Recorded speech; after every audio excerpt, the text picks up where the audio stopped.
বিষাক্ত সাপে গৰ্ভৱতী মহিলাক দংশন কৰিলে নষ্ট হয় ভ্ৰণ। পিছে এই কথা কিমান সত্য? চিকিৎসা বিজ্ঞানৰ মতে বিষাক্ত সাপে গৰ্ভৱতী মহিলাক দংশন কৰিলে নষ্ট হয় ভ্ৰণ। কেৱল ভ্ৰণ নষ্টই নহয়, নৱজাতকৰ শৰীৰৰ বিভিন্ন অংশৰ আকৃতিৰ বিসংগতিও দেখা পোৱা যায়।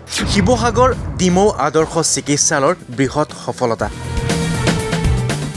বহু সময়ত বা চিকিৎসা বিজ্ঞানৰ মতে এগৰাকী গৰ্ভৱতী মহিলাক যদি বিষাক্ত সাপে দংশন কৰে তেতিয়াহ'লে ভ্ৰণ নষ্ট হয় অথবা জন্ম লাভ কৰা সন্তানটিৰ শৰীৰৰ অংশত কিছু ইয়াৰ প্ৰভাৱ দেখা পোৱা যায়।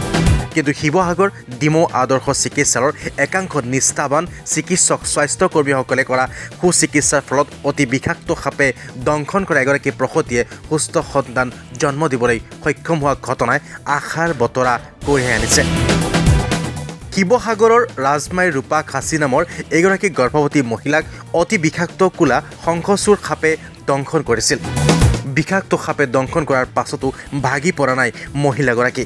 লগে লগে শিৱসাগৰ ডিমৌ আদৰ্শ চিকিৎসালয়ত ভৰ্তি হয়। ভৰ্তি হোৱাৰ পাছতেই চিকিৎসালয়খনৰ চিকিৎসক স্বাস্থ্যকৰ্মীসকলৰ চেষ্টাত প্ৰসূতি মাতৃয়ে সম্পূৰ্ণভাৱে সুস্থ অৱস্থাত জন্ম দিয়ে সন্তান। বিশ্বৰ ভিতৰত এয়া বিৰল তথা ভাৰতৰ প্ৰথম ঘটনা হিচাপে চিহ্নিত হৈছে।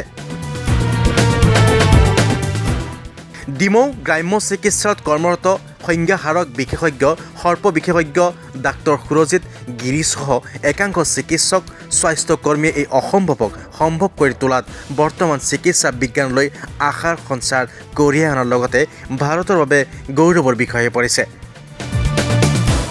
কিন্তু কেনেকৈ এই অসম্ভৱ সম্ভৱ হ'ল? শুনক সৰ্প বিশেষজ্ঞ ডাক্তৰ সুৰজিৎ গিৰিছৰ মন্তব্য।